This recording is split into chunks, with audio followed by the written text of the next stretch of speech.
Kesolehan itu artinya pertama baik. Jadi anak soleh itu anak yang baik, kondisinya baik, tidak sedang dalam keadaan rusak. Ya, as-soleh lawannya al-fasid. Ya. Yang kedua, makna daripada soleh itu, kesolehan itu berguna, ada kegunaannya, ada manfaatnya. Ya, ada manfaat. Ya.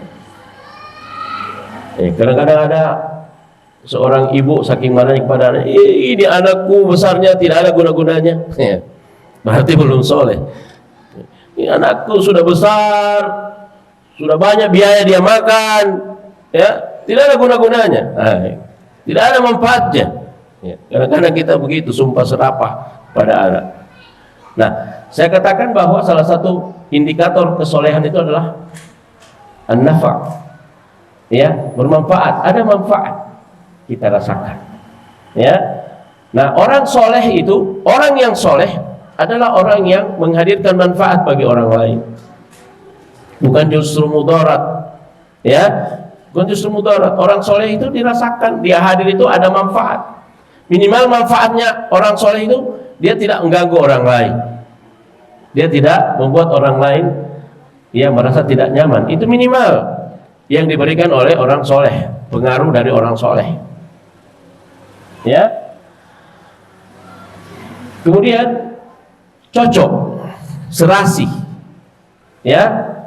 Orang soleh itu dalam ini masih dalam bahasa ya, tapi ada maknanya, ada hubungannya dengan istilah soleh. Jadi kata kesolehan, as-solah dalam bahasa Arab itu maknanya juga ya adalah at-tanasub, kesesuaian, kecocokan. Jadi kalau ada yang tampil dengan ketidakcocokan secara bahasa, itu tidak soleh secara bahasa. Ya, kontras. Kemudian makna kesolehan juga dalam bahasa adalah kelayakan, pantas. Lawannya tidak layak. Ya, lawannya tidak layak.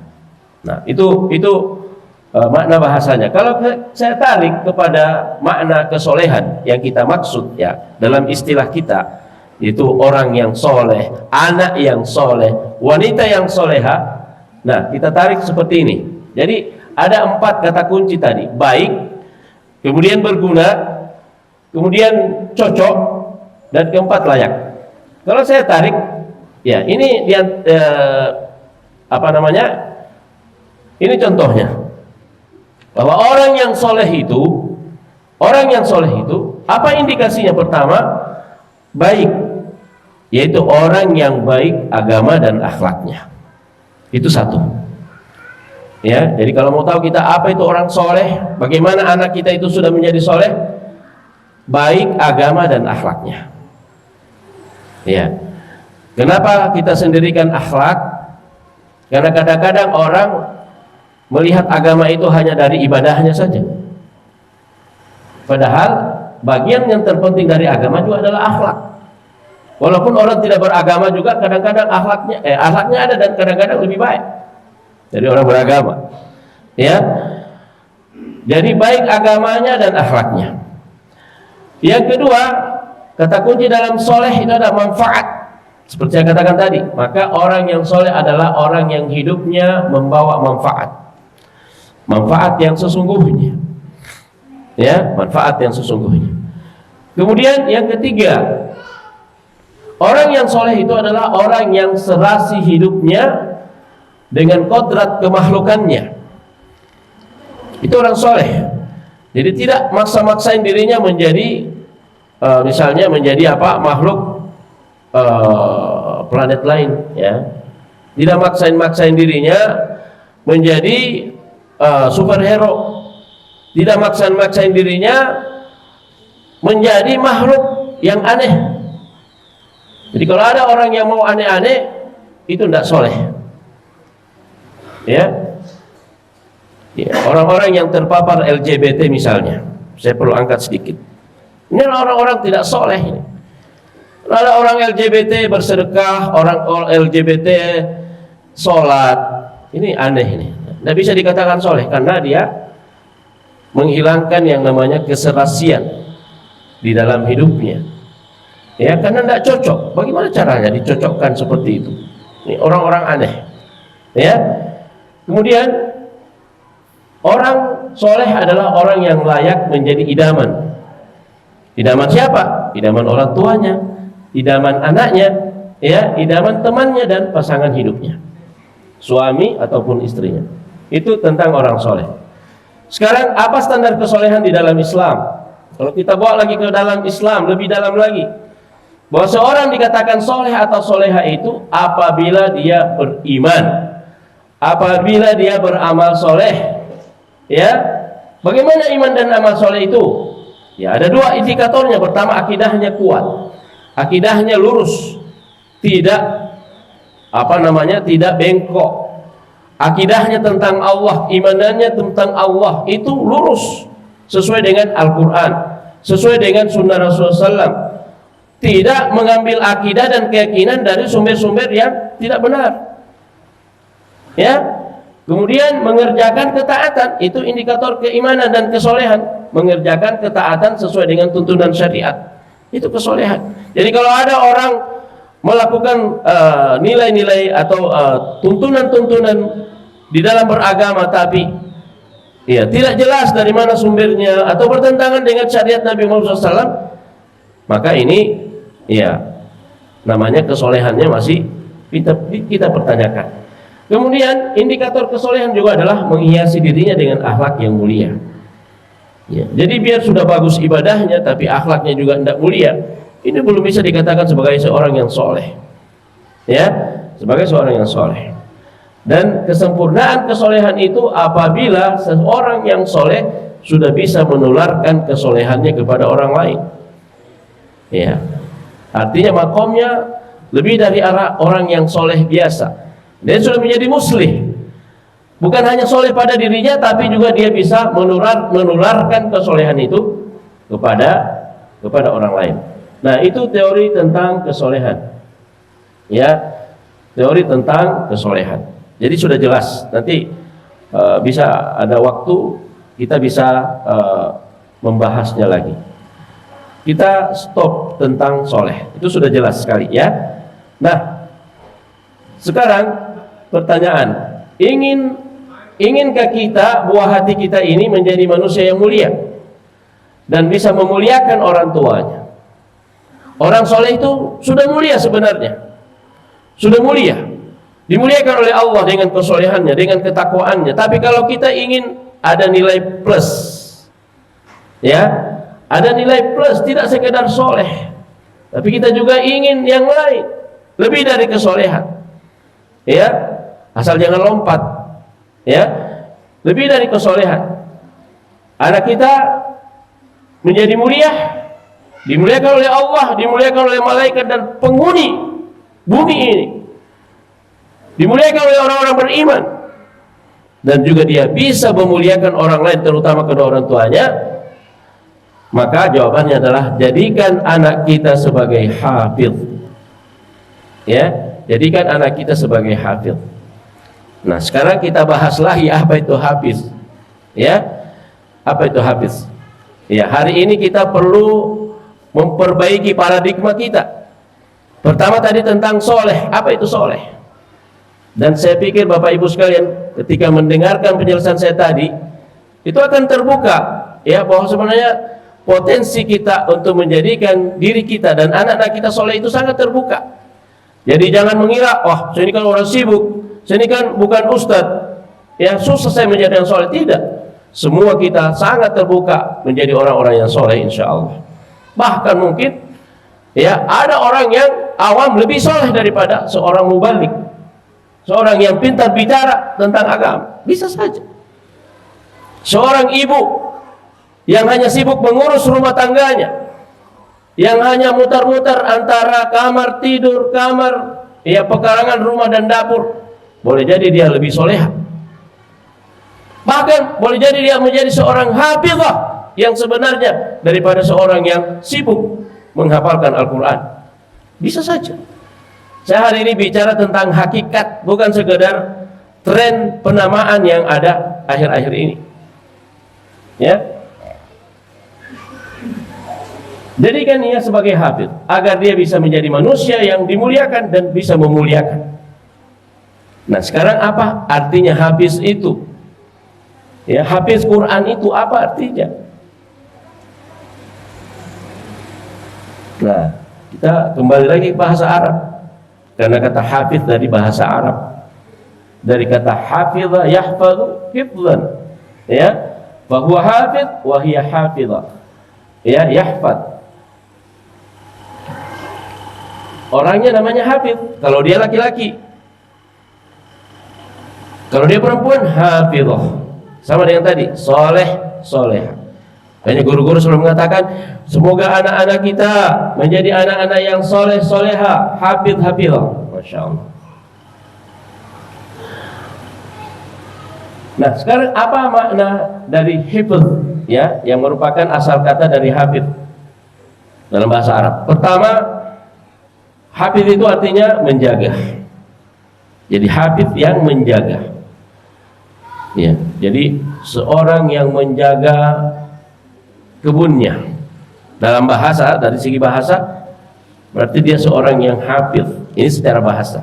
Ya, memelihara, ya, merawat, itu namanya seorang yang hafidh. Kemudian mendawamkan. Apa artinya mendawamkan? Melakukan sesuatu itu secara berkesinambungan, terus menerus tanpa putus, itu namanya hifdz. Ya, kemudian keempat baru bermakna menghafal. Baru bermakna menghafal. Jadi hifdz, tahfidz bukan hanya bermakna menghafal, tapi makna asalnya itu menjaga, makna asalnya itu memelihara, mendawamkan. Itu namanya hifdz.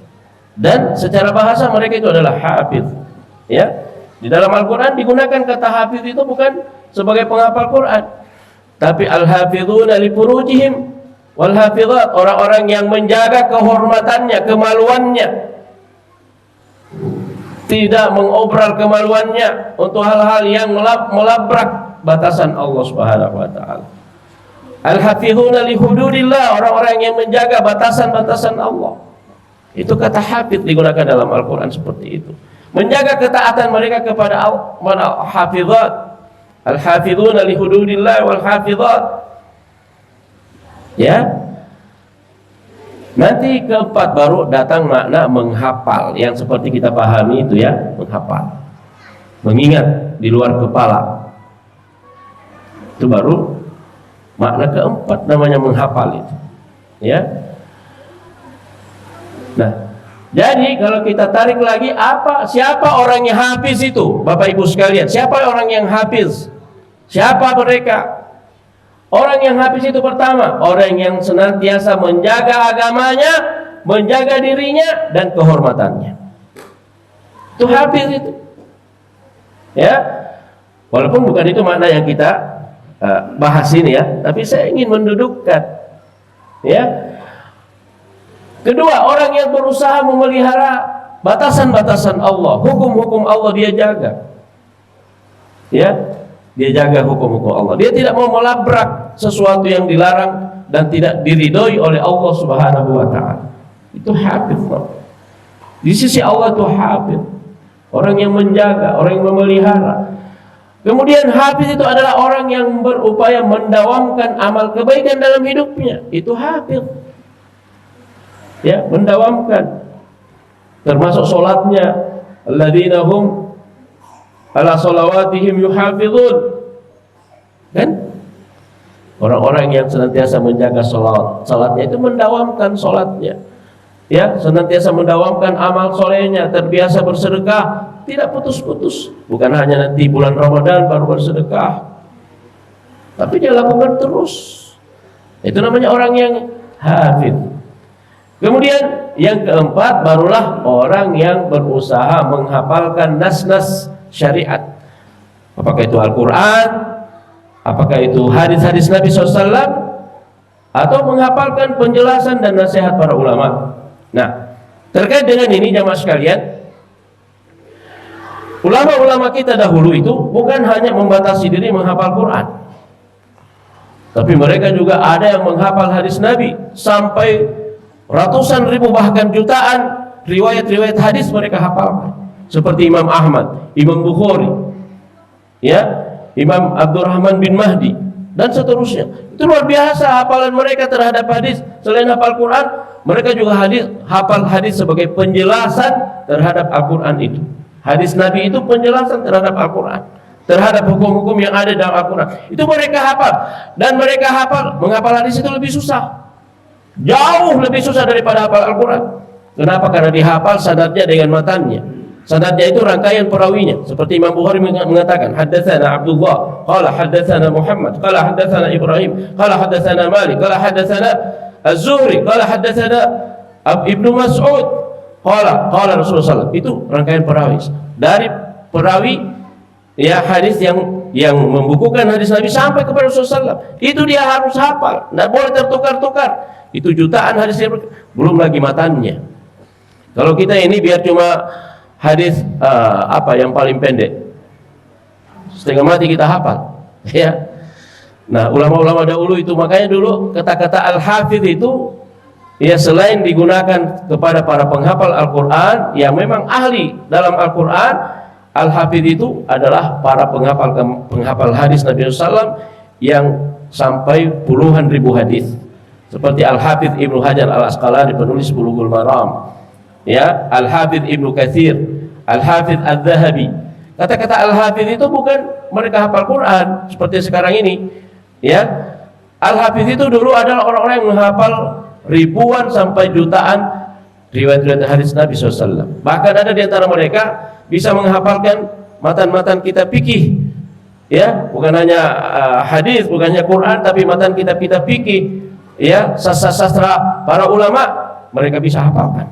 Jadi luar biasa hafalan-hafalan dahulu itu. Kekuatan hafalan dahulu itu luar biasa. Kita sekarang ini orang hafal Quran 5 juz itu sudah sesuatu yang dahsyat. Ya, 30 juz itu ya sudah sempurna itu. Padahal dahulu itu baru tahap pertama yang dilakukan oleh para ulama kita. Banyak ulama kita hafal Al-Quran di usia yang kurang dari 10 tahun. Ada 7 tahun, ya, ada 5 tahun sudah hafal Al-Quran, ya. Jadi luar biasa dahulu. Makanya Islam ini sampai kepada kita hari ini belum berubah, Bapak Ibu sekalian, masih seperti yang datang dari Rasulullah SAW. Walaupun ada perbedaan-perbedaan dalam hal-hal tertentu, ya. Nah, itu namanya hafidh yang sebenarnya. Nah, kalau kita ingin menyempitkan, karena kita ini membahas yang kita maksud adalah anak kita ingin menjadi hafizul Quran, penghafal Al-Quran. Saya ingin mengatakan bahwa penghafal Al-Quran itu ada 2 macam. Ada penghafal Al-Quran yang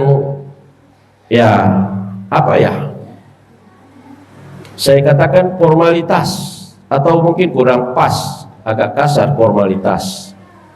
Ya, artinya sekedar menghafalkan saja, menghafalkan ayat-ayat. Ya, dia hafal ayat-ayat Al-Quran, bisa hafal 30 juz atau dibalik hafal 7 juz 30. Ya, itu penghafal formalitas.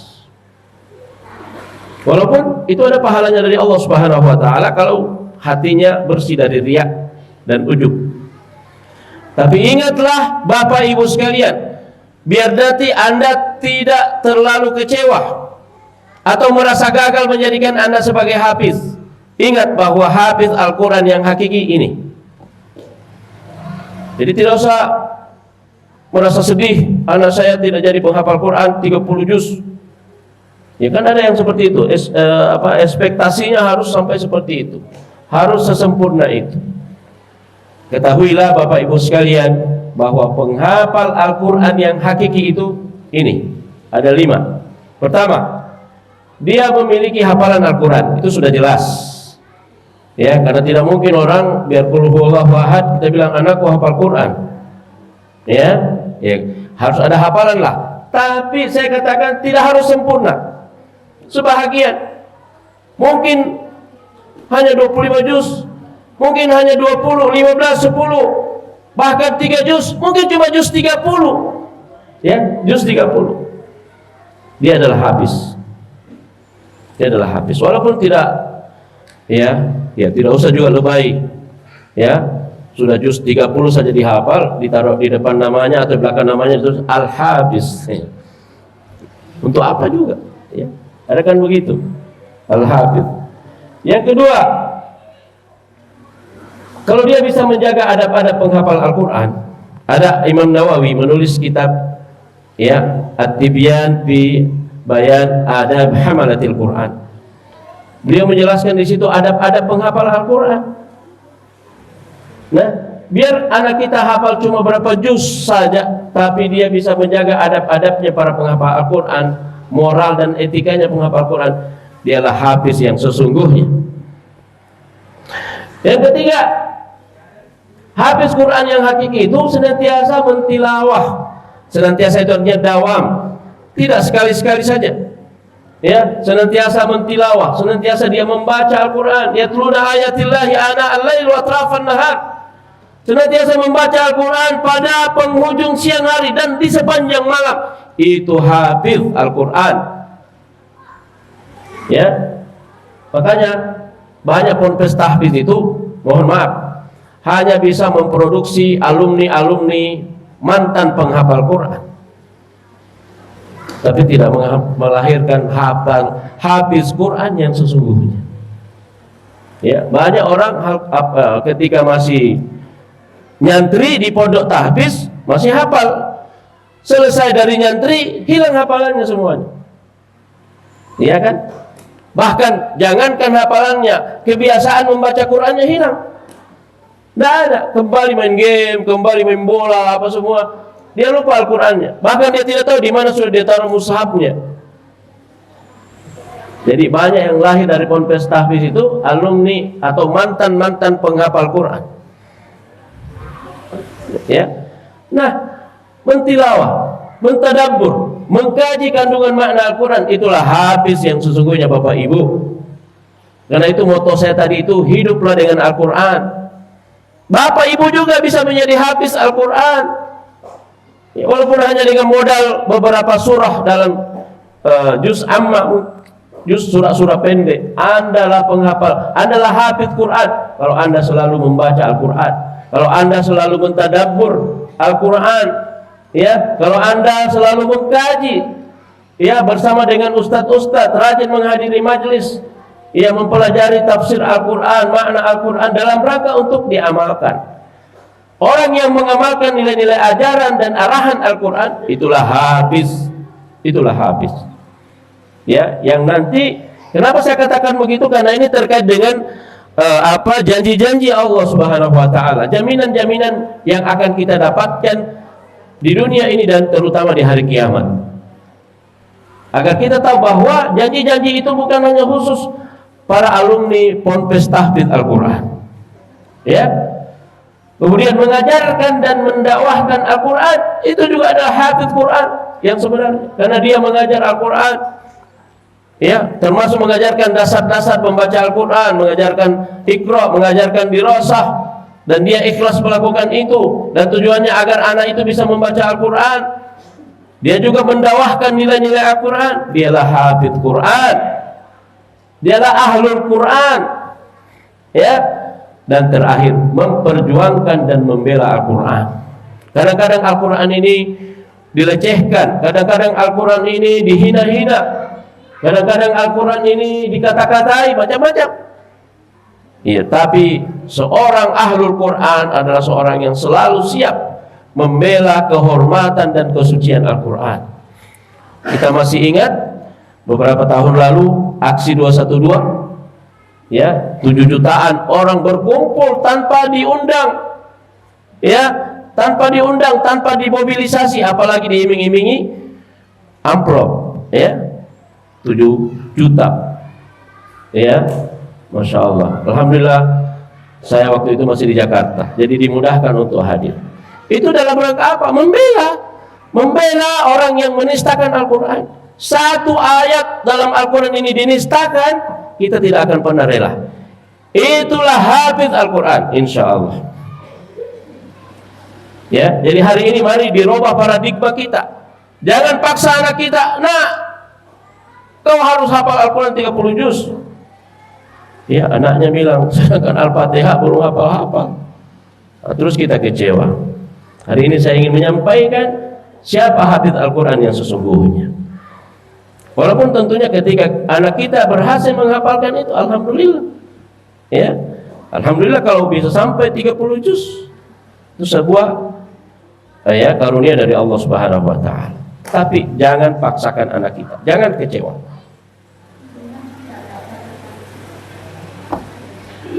Apa Ustaz? 50 menit lagi. 50 nih kalau bahasa Arab. Baik, Ustaz Agus.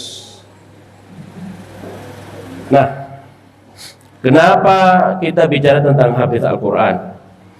Karena hafiz Al-Quran, orang yang menjaga Al-Quran, orang yang menghafal Al-Quran, ini diantara kelebihannya. Pertama, ini adalah pembuktian jaminan Allah terhadap keterjagaan Al-Quran dari perubahan-perubahan.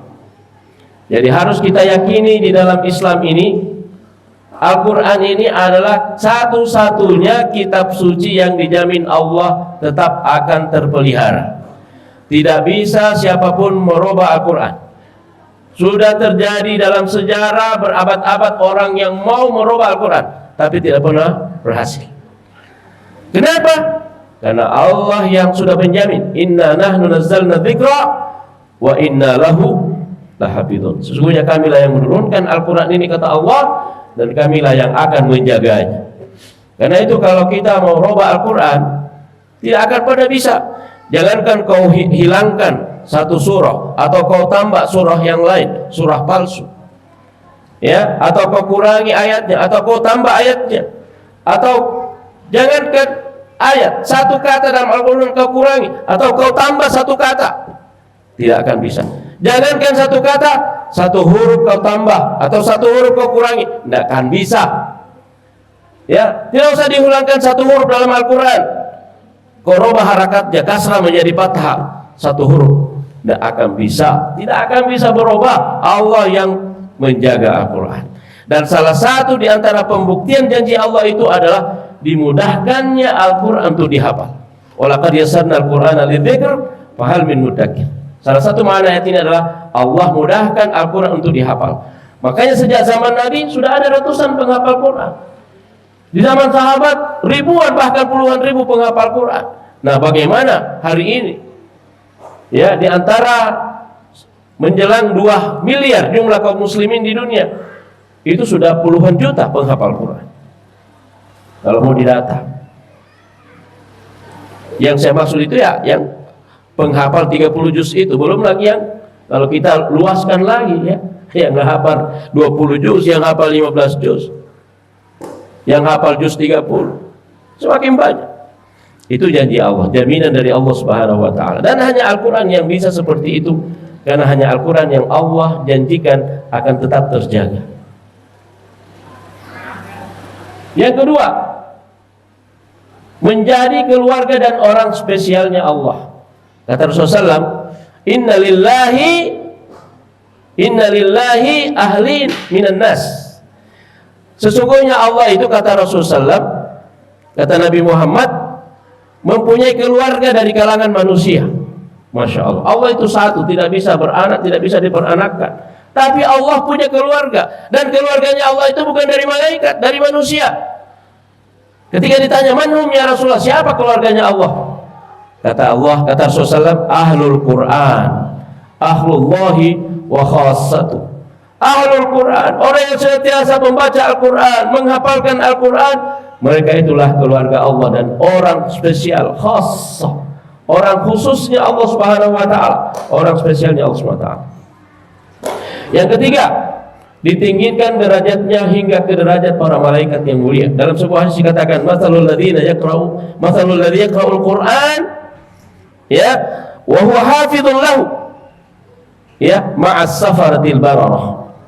Kata Rasulullah, orang yang membaca Al-Qur'an dengan menghafalkannya itu derajatnya seperti derajat para malaikat-malaikat yang mulia.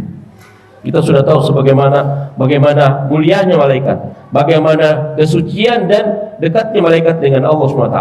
Seperti itulah orang-orang yang menghafalkan Al-Quran.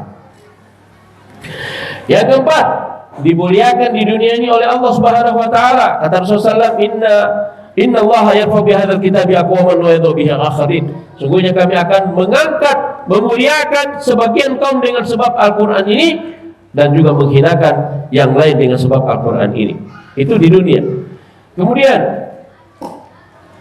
ini banyak sekali nih, orang yang menghafal Al-Quran itu didahulukan untuk menjadi imam bagi kaum muslimin.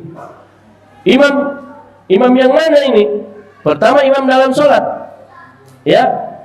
Ya ummul qaum aqra'uhum lil Quran. Jadi kita ini bapak-bapak harus mengerti sebenarnya, ya, kalau di masjid hendaknya kita itu mengedepankan orang-orang penghafal Al-Quran untuk jadi imam. Ya, jangan mentang-mentang ya kita lebih tua, atau mentang-mentang kita lebih berilmu, titel kita lebih banyak, ya, kita yang sok jadi imam padahal bacaan kita belum beres, hafalan kita juga sangat minus. Ya, jadi ya ummul qaum aqra'uhum lil Quran, kata Rasulullah. Didahulukan untuk mengimami suatu kaum itu adalah penghafal Al-Quran. Ya, tentu penghafal di sini bukan sekedar hafal juga, tapi bacaannya bagus. Ya, bacaannya lancar, bagus, ya, bisa dinikmati, bisa membuat kita khusyuk. Nah, itu. Dan juga imam dalam kehidupan kaum muslimin, idealnya ini, ya, yang menjadi presiden, yang menjadi gubernur adalah orang-orang yang penjaga Al-Quran. Mungkin hafalannya tidak sampai 30 juz, ya, tapi dia adalah seorang yang sangat peduli dengan Al-Quran, rajin membaca Al-Quran, ya, rajin mentilawah, rajin mentadabbur, dia memuliakan para penghafal Quran. Ini namanya ahlul Quran, mendapatkan syafaat dari Al-Quran. Umat Muhammad itu nanti insya Allah bagi yang dikehendaki oleh Allah akan mendapatkan syafaat dari Nabi Muhammad SAW. Tidak ada yang bisa mendapatkan syafaat dari Nabi kecuali orang yang dikehendaki oleh Allah, dan mereka dari umat Rasulullah SAW. Tapi selain Rasulullah, Al-Quran juga bisa memberikan syafaat. Tapi tidak semua orang Islam diberikan syafaat oleh Al-Quran. Kata Rasulullah SAW, Iqra'ul Quran, bacalah selalu Al-Quran, fa innahu ya'ti yaumal qiyamati syafi'an li ashabi. Karena pada hari kiamat Al-Quran itu datang memberikan syafaat kepada orang yang selalu membaca Al-Quran, termasuk para penghafal Al-Quran. Satu lagi, menentukan ketinggian posisinya di dalam surga. Jadi dalam sebuah hadis ternyata dijelaskan bahwa ketika kaum muslimin sudah masuk surga, untuk menentukan posisinya dia di surga itu, di mana makomnya di surga, ya, dia disuruh untuk membaca Al-Quran. Ya, disuruh membaca Al-Quran, Bapak Ibu sekalian. Nah, ini motivasi bagi kita. Jangan cuma anak-anak kita, kalau bisa Bapak Ibu juga hafalkan Quran dari sekarang, belum terlambat, sesuai kemampuan. Ya, sesuai kemampuan. Kenapa? Di surga nanti yuqalu li sahibul Quran, akan dikatakan kepada orang-orang yang di dunia ini selalu dengan Al-Quran, Iqra wartaqi, kau baca Al-Quran, tapi waktu kita tidak pegang mushaf lagi, berarti kita membaca dari hafalan kita di dunia. Iya kan? Jangan Allah katakan Iqra, lalu Anda bilang hati mushaf. Ya, sini mushaf, tidak ada lagi mushaf di surga. Ya, jadi di surga dikatakan Iqra, baca, wartaqi, terus naik, ambil makommu, ambil posisimu, sambil naik.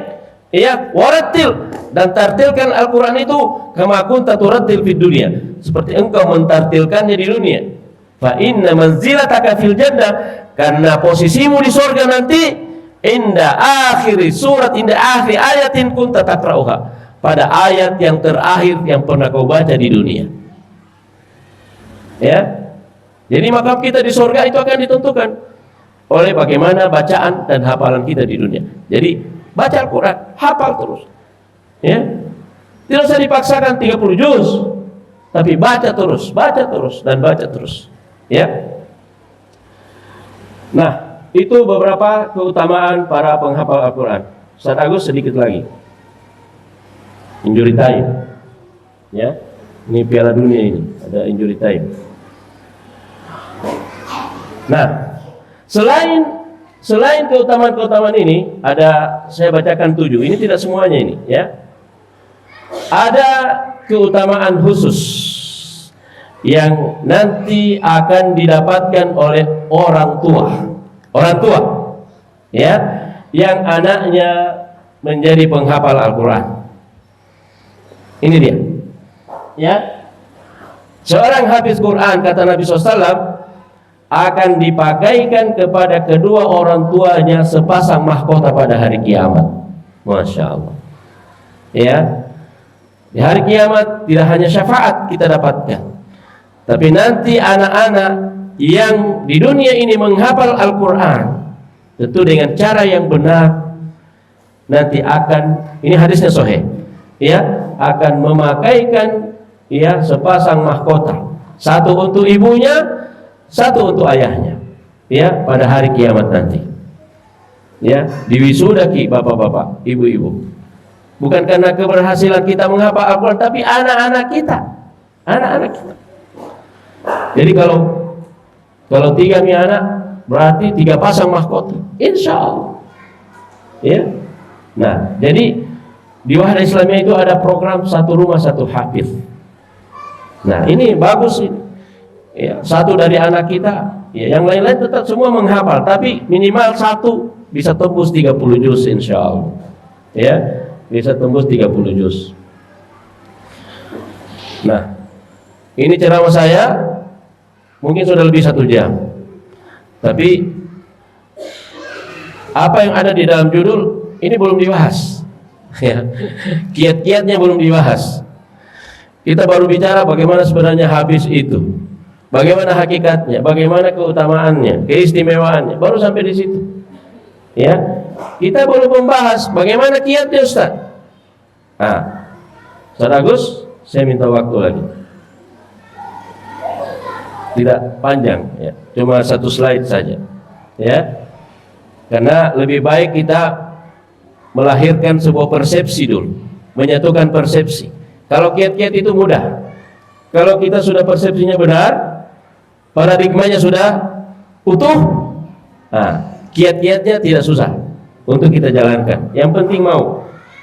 Nah, kiat-kiat mencetak buah hati yang soleh dan hafiz sekalian, ya. Jadi tidak dibedakan lagi bagaimana anak hafiz, bagaimana soleh. Satu kali saja, satu kali melangkah, 2 tujuan bisa kita capai insya Allah. Bagaimana kiat-kiatnya? Nah, banyak kiatnya, tapi yang utama ada 5 poin. Ada 5 poin kiat yang paling utama, ini yang paling pokok, ini pokoknya ini, ya. Ini tidak ada ini, harus ada. Yang pertama, Bapak Ibu sekalian, kalau mau anaknya hafal Quran, ikhlaskan niat kita.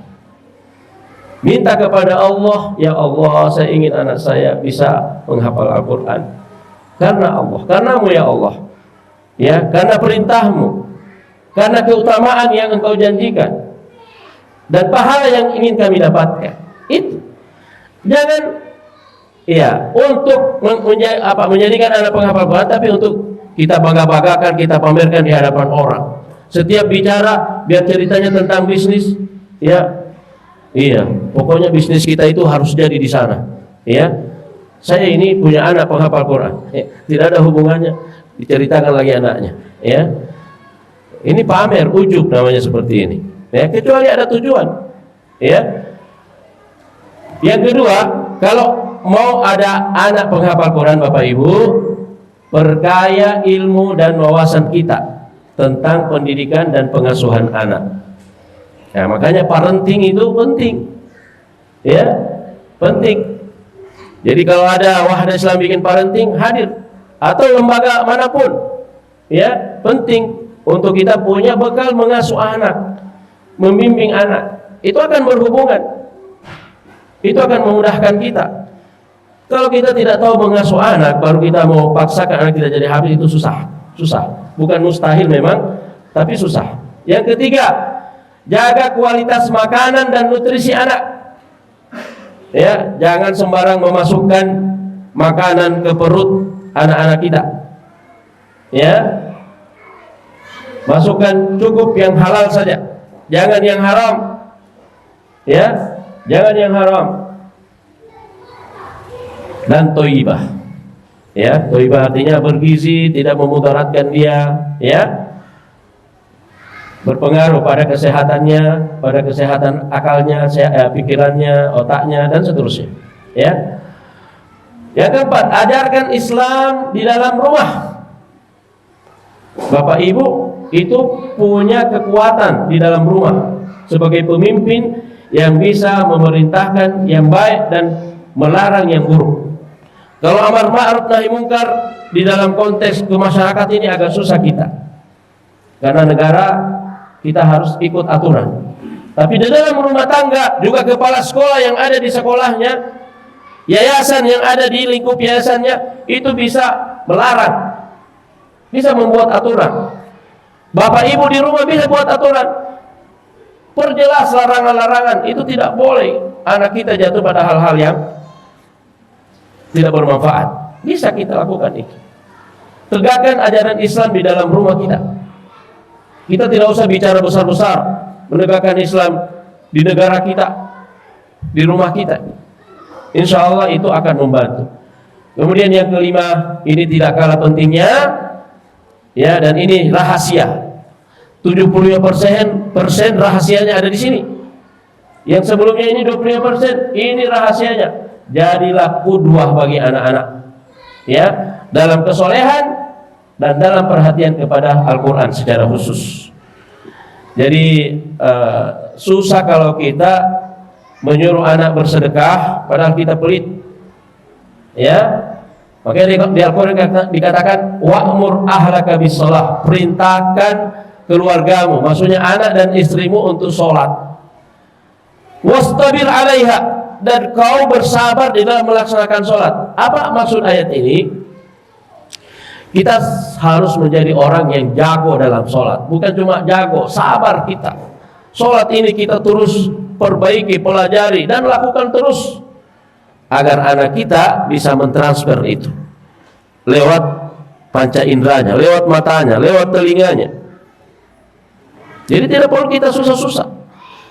Keteladanan ini menjadi kata kunci di dalam pendidikan, Bapak Ibu sekalian, termasuk dalam pendidikan Islam. Kalau tidak ada keteladanan dari guru, dari orang tua, susah kita mau mentransformasi ajaran Islam, menginjeksi nilai-nilai kesolehan kepada anak kita, itu susah. Kalau orang tuanya, ya, tidak bisa menjadi contoh. Kita suruh anak kita, pergi mengaji. Padahal kita sendiri mungkin sudah bertahun-tahun tidak pernah pegang Al-Quran. Mohon maaf, ini nggak bisa, ya, tidak bisa anak-anak kita buat seperti itu. Kalaupun mereka pergi mengaji, itu sudah tidak ikhlas, terpaksa, takut. Boleh jadi juga mereka tidak pergi mengaji, ya. Bahkan mungkin ada anak kita yang dengan terus terang mengatakan, bapak suruh-suruh mengaji saya, padahal bapak juga tidak mengaji, ya. Nah, kalau ada, kurang ngajar kau ini, nah, sudah semakin parah kalau sudah seperti itu. Jadi itu kata kuncinya, ya, 5 poin. Nah, ini diantara kiat khususnya, Pak, kalau membina anak Al-Quran. Saya katakan tadi, saya punya 3 anak penghafal Quran. Itu tidak pernah saya punya program tertentu, ya. Saya tidak punya program tertentu untuk mereka. Saya tidak pernah memaksa mereka, ya. Ya, memang intinya mereka menghafalkan itu bukan di rumah, tapi di sekolah dan dilanjutkan di pesantren. Ya, begitu saja. Tapi ada satu hal yang penting. Ini nomor 3 ini, ya. Selalu memperdengarkan tilawah Al-Quran sejak anak masih bayi, bahkan dalam kandungan. Ini bukan teori. Saya buktikan ini sama istri saya. Ya, saya waktu anak pertama dikandung oleh ibunya, saya masih kuliah di Madinah. Tapi yang dilakukan oleh istri saya adalah, ya, waktu dia hamil sampai kemudian anak saya lahir di Ayun itu, itu diperdengarkan Al-Quran, ya, dan ini terbukti. Perdengarkan Al-Quran, ya, taruh di dekat perutnya itu, ya, kalau sudah lahir taruh dekat ayunannya itu, dia tertidur dengan Al-Quran itu. Ya, saya berpikir-pikir, saya tidak pernah punya mengikuti metode-metode yang ada itu, tapi kenapa anak saya alhamdulillah bisa hafal Al-Quran, ya, bisa hafal. Itu salah satu kuncinya, ya. Sering-sering diperdengarkan. Ustaz, bagaimana kalau anak sudah besar-besar? Ya, tetap. Ini nomor 2, ya, membangun budaya peduli dan menumbuhkan kecintaan terhadap Al-Quran dalam rumah kita. Jadi bikin program, misalnya dalam sehari ada waktu kita untuk komitmen seluruh anggota rumah tangga untuk tidak ada pegang HP, tidak ada nonton TV, ya, semuanya dengan Al-Quran. Ya, dari situ bisa meningkat. Ada waktu lagi untuk kita bisa menghafal Al-Quran bersama-sama. Ya, pokoknya banyak metode sekarang. Ya, silakan ambil di mana-mana itu. Tapi itu tadi yang salah satu yang saya katakan. Yang kedua yang ingin saya sampaikan dari pengalaman, saya punya anak saya itu anak kandung saya 5 orang, ya. Tadi ada plus 2 itu, 5 tambah 2, ya. Ya. Jadi 5 anak kandung saya itu alhamdulillah semuanya menghafal Quran, tapi yang sudah sukses 3 sudah selesai. Apa yang saya lakukan dahulu waktu masih mereka kecil, jamaah sekalian, perhatian saya ke anak pertama. Anak pertama ini saya tidak mau peduli dengan kata-kata jangan marahi anak, jangan pukul anak. Anak pertama saya itu mungkin masih ingat, ya, betisnya sempat merah, bahkan bengkak saya pukul karena melakukan satu hal yang tidak etis. Bukan pelanggaran, bukan maksiat, tapi satu hal yang kurang pas dia lakukan. Kenapa? Dalam pikiran saya bahwa anak pertama ini akan menjadi panutan bagi adik-adiknya. Saya tidak seperti adik-adiknya. Kadang-kadang dia protes, kenapa cuma saya dipukul kalau salah? Kenapa adik-adik saya tidak? Ya, nanti dia sudah agak besar baru saya bilang, ya, ini rahasianya. Kenapa kau yang jadi perhatian saya? Baju sedikit kotor saya marahi. Yang jelas saya tidak memukul, tidak menampar yang sampai sakit, apalagi mukanya atau bagian-bagian tertentu yang sensitif, tidak. Ya, saya sempat memukulnya. Ya, saya sampai marah ke dia. Ya, alhamdulillah anak saya pertama itu sekarang dia sudah punya 3 putra. Ya, temannya ini Ustaz Jaka, Ustaz Jaya, Ustaz JKW. Dia sudah punya 3 putra dan sekarang studi di Saudi.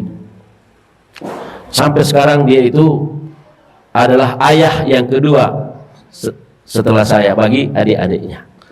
Didengarkan, dipatuhi, dihormati, dan apa yang dia lakukan itu menginspirasi adik-adiknya. Jadi ini saja yang sebenarnya, ya, tidak ada yang istimewa. Saya tidak punya cara tersendiri, tidak punya pondok pesantren juga, ya. Saya pernah mengelola pondok pesantren, tapi bukan punya saya juga, dan anak-anak saya tidak ada yang di situ, ya. Jadi itu saja.